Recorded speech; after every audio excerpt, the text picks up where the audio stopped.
Fuck. All right, hello. Welcome to Poetry Garden. I'm Kiana. I'm Jason. Okay. This is this is terrible. But we'll get better. We'll get better. We will. So this is our We Were Thinking segment of Poetry Garden, where we kind of just, take observations from our everyday life and talk about them in rambling form. So a lot of these segments will be centered around a specific topic that we'll then discuss amongst ourselves, maybe even with you, if you so care to join. Yeah. If not, that's fine. Yeah, we're okay with that. Yeah, we're okay with that. We're kind of just... Yeah, she's up here to just discuss something that we've been thinking about, something that had kind of an idea or a concept or a observation that had come up, and we thought was worth noting, worth recording. You're so out of frame. I am kind of out of frame. Kind well, we're obviously judging by the very amateur porn lighting that we have and the white wall we sit behind. We're recording this using our computer, so please don't judge. I think a white wall is good, though. Isn't that what people want? I mean, isn't that generally what it's people aim for? No. It's a no. Well, it was typically, especially in early photographic mediums, but right now, especially contemporarily, there's really no hard, fast rules. I mean, but regardless, hopefully, not necessarily just watching this for the visuals, because if you've tuned in this expecting some sort of visual masterpiece, you are probably going to be very disappointed. But yeah, eventually, I would wait a couple of months. Yes, maybe wait some even months. A year. Probably a year. We will have hopefully better means by which to record these and get these out to you guys.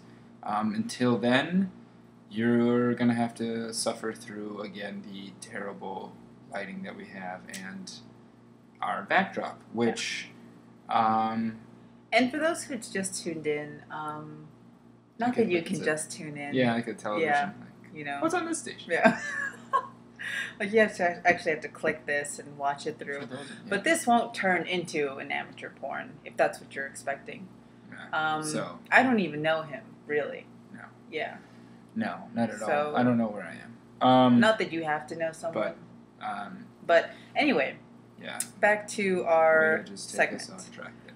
I'm sorry for that. We're trying to also limit this to 20 minutes, so we're gonna speed through this. Speed through it. Burn through it. So what's our topic for today? Today our topic was kind of the evolution, if you will, for lack of a better word, of how we consume specifically visual media, film, television, those types of things. You look very scared. You have this look of just like panic. God, is that what we're going to talk about? That's not what we discussed. I thought we were talking about jelly beans. Shit, I'm in the wrong show. Yeah, and how the internet and streaming devices like Netflix and Hulu and all these things have kind of changed that, and what that means for those art forms, and what, kind of how that they're now seen within society and stuff like that. And this kind of came up. We went to the Cinematheque the other day, and what? What did you snicker when I said? I didn't snicker. Well, that snicker, I guess, wasn't the right word. But anyways, we went to the cinema, movie house, whatever you want to call it. The theater. The theater. I just like the word Cinematheque. It wasn't said in, as I'm sure she assumed, it wasn't said in, pretentiousness. It just, to me, sounds... Oh, my God. On camera, no less. I know, right? Jesus. This is what I have to put up with on a daily basis. It's what I have to put up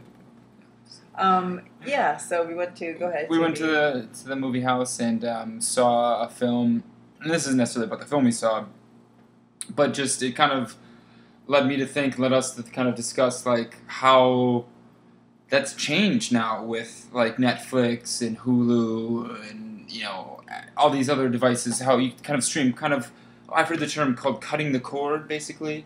Amazon Instance and stuff like that, or these other MGO, which we've seen on our TV, where you can kind of almost get certain movies or video on demand, certain films that are actually in the theater, but you can actually still just get streamed or downloaded, whatever, to your TV. So essentially, how have these instant streaming services changed our experience with the medium? And with all mediums, and 'cause that doesn't just include film, it also includes how it's changed the way we read literature or the way we listen to music. Look at photographs. I mean, Yeah, look at photographs. I mean, you don't go to a dark room and develop your photograph anymore. You kind of just play around with it on a program and get the photograph that you want. And we're not demeaning any of these. I mean, we have Hulu, we have Netflix, and they're great. I mean, they're great places to watch old shows, discover new ones, find new films. But at the same time, there is nothing quite like going to a theater and having to interact with someone and having to choose your seats and having to buy your tickets and kind of the experience that entails. yeah, no, I mean, for me, yeah, I'm not. I grew up going to specifically the cinema part of it is like kind of rings really true for me, and this kind of hits a soft spot. Like going to the cinema when I was a kid, or even going to like the video store doesn't even exist anymore. Like we're lucky enough to live in the wonderful neighborhood we do and have still a standing video store down the street from us, but that's pretty much dead, and that saddens me. I discovered so many great films and artists and filmmakers by going to the video store, by picking up like that VHS cassette and like Yeah. that box because of the cover art and everything that went into it. And I mean, even just memories with your family of, every Yeah. Friday going to a video store, be it a Blockbuster or like a Video Hut or whatever it is that you have near you, and kind of just seeing what's available, seeing what the new releases were, and seeing the covers and feeling the DVDs and the VHS tapes, and kind of just feeling like I can still feel that grimy plastic in my hands, and kind of see all those images and all the work that goes into making those come alive. yeah, no, I mean, I was, that's exactly what it is. It was a very special thing for me in my childhood to be able to do that, and also just to go to the cinema to sit in the dark and kind of experience film in their most ideal exhibition. That's what they're meant for. No filmmaker will tell you that they make a film, spend all the time, the hours, the months, maybe even the years that go into making a film to have it watched on a iPhone. I don't care how big, and I have the iPhone 6 Plus. I don't care how big the screen is, or like on your TV, you can have the nicest sound system. It's not the same for me. And again, I understand that in a sense, I'm a hypocrite, or I think there's room for both. I love Netflix for those reasons that she just, said, and Hulu and all those services. Like through Hulu, I'm able to watch Seinfeld. I unfortunately don't own all of the Seinfeld seasons on DVD, or like we just were able to watch Game of Thrones and get kind of caught up on that show through Amazon Instant, which is amazing, by the way, and I'm sure that will be a video, but through Amazon Instant. But we own it like digitally on our TV, but it doesn't feel like I own it. Yeah. So I like it for those reasons. For me, it's not saying that it has to be only physical or it has to be digital. I don't understand why people say you have to choose a side or there has to be one or the other. I think they can both exist, and I think to some degree maybe that's naive of me to think, but I don't think that you, by just streaming everything and no longer going to the cinema, do you gain anything? I think if anything, you lose something. For me, especially, I'm the farthest thing from a religious person you can be, but for me, going to a cinema is like what someone of faith must feel going to a church. It's very just, it's solitary. It's it's wonderful. It's a very personal experience as opposed to maybe just sitting on the couch flipping through Netflix or something. Yeah, I feel like every thing has its place. So, where some shows are okay to watch on Netflix and instant streaming stuff, like I feel fine watching BoJack Horseman or South Park on Netflix and Hulu. I don't feel like I'm necessarily missing out on something that I would normally get in a theater. But I feel like other films, especially some by certain artists that you love, like I'm sure watching an Ingmar Bergman film at home isn't the same as watching it in the theater. Just as watching a Godard film at home will never be the same as when we watched Pierre Le Fou in the Castro Theater. Yeah. So I think everything has its place. That said, I'm sure that a lot of things are also great in both formats. But it's kind of, when you're watching something online and you're streaming it, I think understanding that you're watching it, but you're also missing out on a lot. So not taking what you see at face value, because there's so much that you're missing out on. There's so much that you're not seeing on a small screen, regardless of how big your screen is. Unless you have your own personal theater, that's awesome, but you're not getting what you could be getting, the experience, if you will. So my question to you would be, how do you think it changes other people's experience with film, literature, art? For me, I think it devalues it in a way and makes it very much like the keyword in that is instant streaming. Like, it's instantaneous. Like, I didn't have to do anything. Like, we went and paid money to see that Bergman film. I'd seen it before. Unfortunately, only ever on a small screen on the TV. But or we went and just, like we said, we just recently the other day went and saw Mistress America. We paid money. We drove from parking. We went in. We had like that. All of that is an experience, and like those are all conscious decisions. And even if I walk away loving the film or hating the film, it's indifferent to like the experience, and I'm going to remember that, and that's a tangible thing. Like, just flipping through pictures on like someone's Instagram or reading a book on the Kindle, while the words are still there, the images are still there, all those the core things that make up the work of art are still there. I didn't do anything to seek it out really that like caused any effort or any. Yeah. I didn't put. There's no blood on the line. There was like no. I didn't throw down money. Probably I'm paying like in a membership that comes out of my account that I don't even, like. It's so that video store thing. Like, we walked through and I couldn't pick. I didn't have all those movies. I could only walk away from. I was lucky 2 or something like that. Maybe 3 if it was some sort of deal. So you had to select and pick, and I picked these ones, and you had to live with those selections, and you learn something from them. And I probably watched them a bunch of times, and because you get them for a couple of days, and that's all you've got. Or same with a book. If you bought it, I can't afford to buy a shit ton of books. So if I bought that book, Yeah. I might be the only book I have for. Oh, you killed it! Ew! Don't throw it there. Well, I might be able to. Have to live with that book for a while. So, it's I don't know. So I think some of that for me, I think is that. I mean, how do you see it? I mean, I think you said it perfectly when you said it's like flipping through someone's Instagram. You're seeing the pictures, but you're not really looking at them. You're kind of just like, okay, cool, keep on going. Okay, I'm done. There's a certain disconnect, and it's kind of like what will happen. I love Flipboard. I think it's a great app.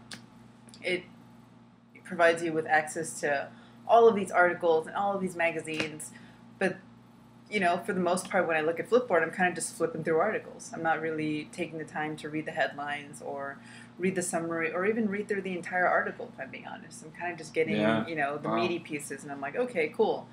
And I feel like that's what happens with these kinds of services. You're kind of judging a movie by its cover and by how exciting it looks. You're probably not reading all of the synopsis, or however you would say that. Yeah, synopsis. You're probably not reading all of that. You're probably not reading all the titles. You're kind of just going through it blindly, aimlessly. You're not concentrating. So you're losing a lot. I mean, there are definitely movies that I've seen on Netflix that I would have just flipped through. Like, it took me forever to watch Hero Dreams of Sushi or Fish Tank, So just like, they just look so boring. I'm looking for something else, looking for something exciting. Mm-hmm. But when I finally took the time to sit down and watch those movies, I was so glad that I did because they were absolutely wonderful.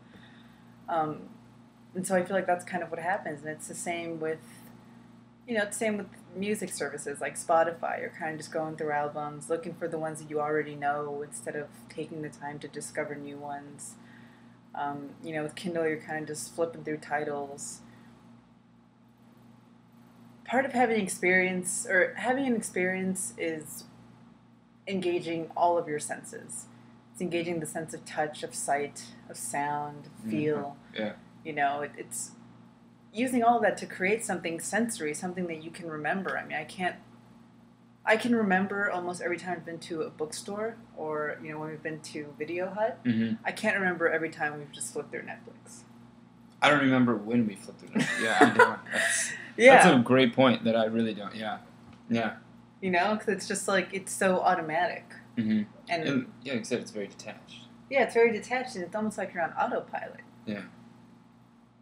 So while it's great to have all this access, it's almost just like, what's the point if you're being so, at the same time, you're also being bombarded with all this information. You're just like, holy shit, I have access to all of these movies. It's too much. Yeah, I don't even know which one I want to watch. Yeah. And movies are constantly being added and deleted and... Yeah, so spend 90% of the time just looking for something, and then you watch 5 minutes of whatever you've selected, and you're just like, I'm going to bed or whatever. Like. Yeah. Yeah, and that, I think, again, brings it full circle to where it devalues it. You're just like, movies are just movies. Okay, I'll just be added to Netflix. I don't care. It was cool. It was whatever. But, like, when I was a kid, I remember you didn't have all that. Like, so you had to, like, I remember, I always use this example. The first Batman movie, the Tim Burton one, like, I had no idea what the movie was going to look like. The trailers, there was more mystery to it. You didn't know. And I just remember sitting in the theater, I'm like, whatever, 6 years old or something like that. And you see that opening, you see that Batman symbol, start, and it's just like, that was cinema. Like, it was just like, I had no idea what this was going to look like. I couldn't go up online and look at set photos and see, like, 4 different kinds of trailers and a Red Band trailer and, like, there's no mystery to it anymore. Like, there seems to be, and I guess maybe that's a different side. Like, I think it's all part of this, but I just kind of the side tangent there. But yeah, I don't know. Like, so yeah, it devalues it when you just kind of flip through it, or you're like able to look up everything about the goddamn show before it's ever aired, or the movie. Everything about the whole. Like, I don't necessarily. Oh, and that's makes me the old man of it. I don't go out and look up like set photos or like information or this is happening or I'm hearing this about the plot or like I don't need that information. I want to. For me, the beautiful thing about like we'll say film here or like even when you buy a new record or when you get a new book, it's kind of like that. You only get that one time to go through it, and while if it's done well. Whatever art form it is, the more times you go through it, the richer it becomes because you're peeling back layers and it means something to you and it grows with you as you grow. But you only get that one time to have that first experience. So if I go in knowing all this other, and I already have these preconceived notions, and like I've seen this, I know what this looks like, and it kind of, ruins it, like. Yeah, because there's no mystery. Yeah. It's like seeing. This is a very, like, stupid example, but it's like seeing a celebrity half naked on the red carpet. You're just like, there's nothing left to the imagination. I want to imagine what they look like. Yeah. I want to imagine what this movie's going to be like. I want to... I remember, and I know the internet was around, but I remember when Harry Potter was coming out, and you had to wait for the next book. And you didn't know what the cover was going to look like, and you had no idea what was going to be inside, and you can only just fantasize and... come up with ideas in your head. And you couldn't really go to anywhere else, or at least I wasn't using the internet, so I wasn't really searching for anything online. But it was just that anticipation. Yeah. And then when you got it, nothing, it's like Christmas.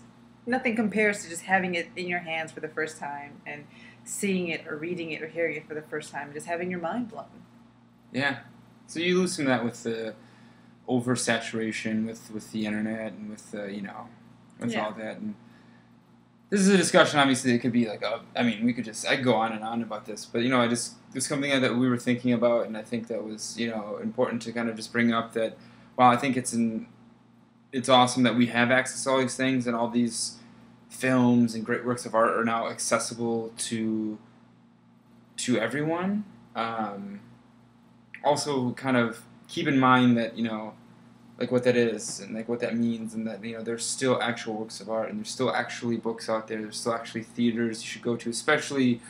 And again, in this, I don't want this to come off very pretentious, but like independent theaters that are actual things to partake in, like the Castro Theater or the Egyptian here, or just some of the just amazing myriad of theaters here in Los Angeles or wherever you live. I'm sure there is at least one standalone 2-screen theater that has a history and something to it, or a bookstore that has history to it. These fucking flies, dude. I know.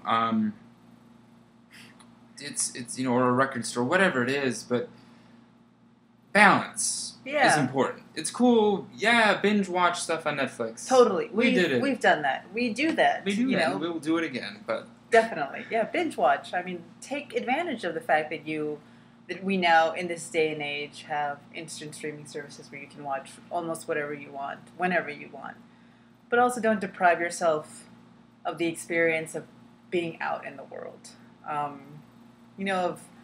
We're not the most talkative people or the most, we're not extroverts, but of just having interaction with someone else who isn't your TV screen or your phone. Having someone take your ticket or ring you up.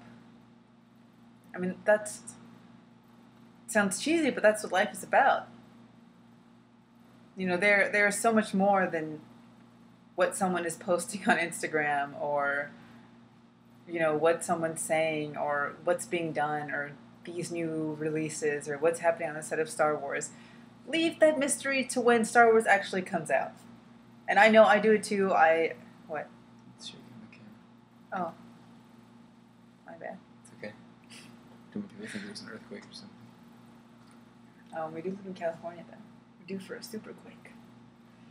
No, I think that's very well said. And if nothing else, interact with the actual work of art itself by going to the theater, by going to the record store, the bookstore, by grabbing that book, going to that art gallery.